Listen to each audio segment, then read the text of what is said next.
हमारे चैनल को सब्सक्राइब ज़रूर करें। अगर वीडियो अच्छी लगे तो शेयर ज़रूर करें। सब्सक्राइब के साथ बेल आइकन भी प्रेस करें ताकि आपको वीडियो का नोटिफिकेशन मिल सके। इस कहानी के सभी चरित्र काल्पनिक है, इनका किसी भी व्यक्ति से कोई संबंध नहीं है। ये शिक्षादायक कहानी है।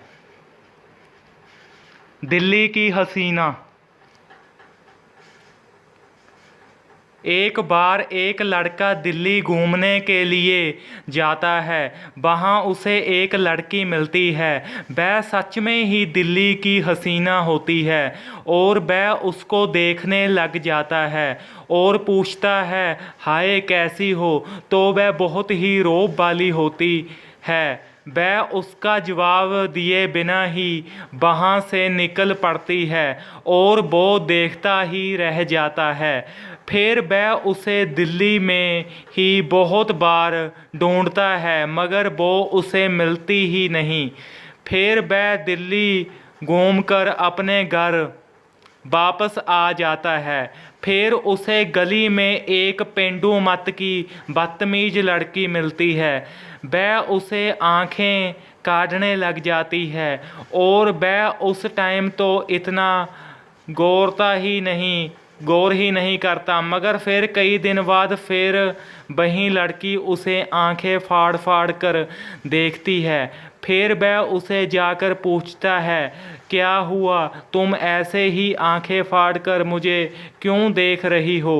तो वह बोलती है, मुझे एक तेरे जैसा ही लड़का मिला था जो कि मुझे आंखें फाड़ कर देख रहा था और मैं उससे आगे निकल गई। उसकी बात बीच में ही काट कर तो वो लड़का सोचों में पड़ जाता है कि हुआ तो कुछ मेरे साथ भी ऐसे ही है। पर वो तो एक अप टू डेट लेडी थी, ये तो एक जल बलली लड़की है। वह खूब सोचों में डूब जाता है और फिर इतने में ही वो लड़की चली जाती है और वो लड़का भी घर आकर अपने काम में बिजी हो जाता है। कई दिन निकल जाते हैं। फिर वही लड़की उसको राह में मिल जाती है और वो भी चाहता ही होता है कि ये फिर कहीं मिले और इससे अच्छे से बात की जाए। तो वो बोलती नहीं। आज लड़का उसे बुलाता है, रुकिए, तो रुक जाती है। फिर वह उसे बोलता है कि जो बात तुम मुझे उस दिन कर रही थी वो मुझको समझ नहीं आई, प्लीज़ दोबारा बताओ। तो वो दोबारा बताती है कि मुझे बिल्कुल ही तेरे जैसा लड़का दिल्ली में मिला था। वो मुझे देख रहा था और मैं उससे आगे निकल गई। तो लड़का उसे गौर से देखता है कि वो तो दिल्ली की हसीना थी, ये तो मुझको गांव वाली मीना भी नहीं लग रही। तो वह फिर उसको और गौर से देखता है तो उसको थोड़ा थोड़ा तो शक होने लग जाता है कि दाल में कुछ तो काला जरूर है। उसका इतने को ही किसी और लड़की से विवाह हो जाता है। वह जब उसे देखता है सजी को तो वह उसे वहीं दिल्ली वाली हसीना की तरह ही उसका रंग रूप लगता है। मगर जब वो दूसरे दिन उसे रोटी देने आती है तो उसे बिल्कुल भी अच्छी नहीं लगती। जैसे कि वह गांव की लड़की उसे मिली थी बिल्कुल वैसी ही लगती है। तो वह अपनी घरवाली से पूछता है, तुम जब विवाह के पंडाल में बैठी थी तो कटरीना ही लगती थी, अब तुम बकवास लग रही हो। तो उसकी घरवाली इतना सुनते ही अपना 9 इंची सैंडल उतार लेती है और उसको खूब कटापा चाड़ती है। उसके सैंडल की हील 3 इंची होती है जो कि उसकी जाबां बांध देती है और उसके बड़ा सा निशान भी पड़ जाता है।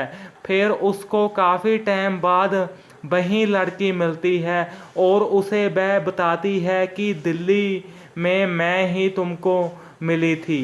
वो लड़का हैरान कि ये तो नहीं है, पर उसको वो बात का कैसे पता लगा कि दिल्ली मुझको कोई मिली थी। वह एक बार तो डर जाता है कि ये मेरे साथ में क्या चमत्कार हो रहा है, मगर वो कोई चमत्कार नहीं होता। वही लड़की ही उसको दिल्ली मिली होती है। फ़र्क सिर्फ इतना होता है कि उस टाइम उसने मेकअप लगाया होता है।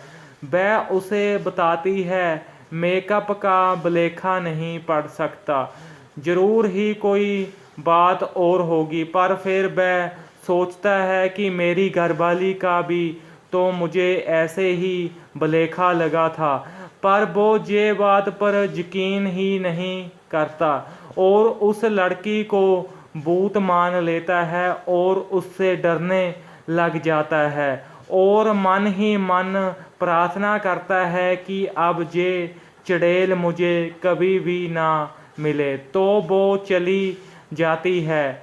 इतने को ही उनकी रिश्तेदारी में एक विवाह आ जाता है। घरवाली बोलती है कि मैंने ब्यूटी पार्लर जाना है, तो वह उसे ब्यूटी पार्लर लेकर चला जाता है। वहाँ में वो भी लड़की सज धज कर वहाँ से निकलती है तो उसे तो गांव वाली लगती ही नहीं, वो उसे तो दिल्ली की वही हसीना लगती है। उसे बेवकूफ़ को ये बात नहीं पता होती कि उसने लैक्मी का HD मेकअप किया हुआ है। फिर उसकी पत्नी जब मेकअप लगाकर निकलती है तो उसे पता चलता है कि ये तो सिर्फ मेकअप का ही कमाल है। फिर वह जानकर गली में खड़ जाता है और फिर वहीं लड़की दिल्ली को जा रही होती है घूमने। उसने मेकअप फुल किया हुआ होता है और जमा ही उसे वह दिल्ली टक्करी थी उसी तरह ही लगती है। फिर वह समझ जाता है कि ये तो सब मेकअप का ही कमाल है। तो वह उसे बोलती है कि तुम्हें पहले ही बताया था मैंने, जब ही मान लेते, अब भी तो माने ही हो। वह बोलता है मुझे पता ही अब चला है कि ये सब भी मार्केट में आया हुआ है। तो वह उस पर हंसने लग जाती है। इस कहानी से हमें ये शिक्षा मिलती है कि कभी कभी भुलेखा ऐसा पड़ जाता है कि खुद पे भी यकीन करना औखा सा हो जाता है। इसलिए हमें भुलेखा में नहीं रहना चाहिए। इससे निकल जाने में ही हमारी सबकी भलाई है। धन्यवाद। इस कहानी को ज़्यादा से ज़्यादा शेयर करें और चैनल को सब्सक्राइब करें। साथ में बेल आइकन का बटन ज़रूर प्रेस करें ताकि आपको वीडियो का नोटिफिकेशन मिल सके। Thank you.